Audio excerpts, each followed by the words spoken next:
కీర్తనలు 143వ అధ్యాయము. యెహోవా, నా ప్రార్థన ఆలకింపుము, నా విన్నపములకు చెవియొగ్గుము. నీ విశ్వాసత్యమును బట్టియు నీ నీతిని బట్టియు నాకు ఉత్తరమిమ్ము. నీ సేవకునితో వ్యాజ్యమాడకుము. సజీవులలో ఒకడును నీ సన్నిధిని నీతిమంతుడుగా ఎంచబడడు.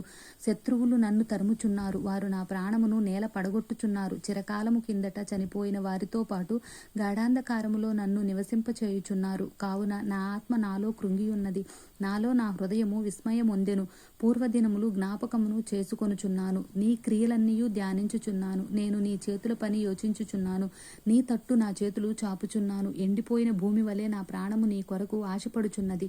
యెహోవా, నా ఆత్మ క్షీణించుచున్నది, త్వరగా నాకు ఉత్తరమిమ్ము. నేను సమాధిలోనికి దిగువారి వలె కాకుండునట్లు నీ ముఖమును నాకు మరుగు చేయకుము. నీ యందు నేను నమ్మిక ఉంచియున్నాను. ఉదయమున నీ కృపా వార్తను నాకు వినిపింపుము. నీ వైపు నా మనస్సు నేనెత్తుకొనుచున్నాను. నేను నడవవలసిన మార్గము నాకు తెలియజేయుము. యెహోవా, నేను నీ మరుగు చొచ్చియున్నాను. నా శత్రువుల చేతిలో నుండి నన్ను విడిపింపుము. నీవే నా దేవుడువు. నీ చిత్తానుసారంగా ప్రవర్తించుటకు నాకు నేర్పుము.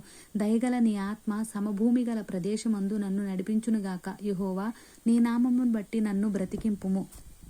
నీ నీతిని బట్టి నా ప్రాణమును శ్రమలో నుండి తప్పింపుము. నేను నీ సేవకుడను. నీ కృపను బట్టి నా శత్రువులను సంహరింపుము.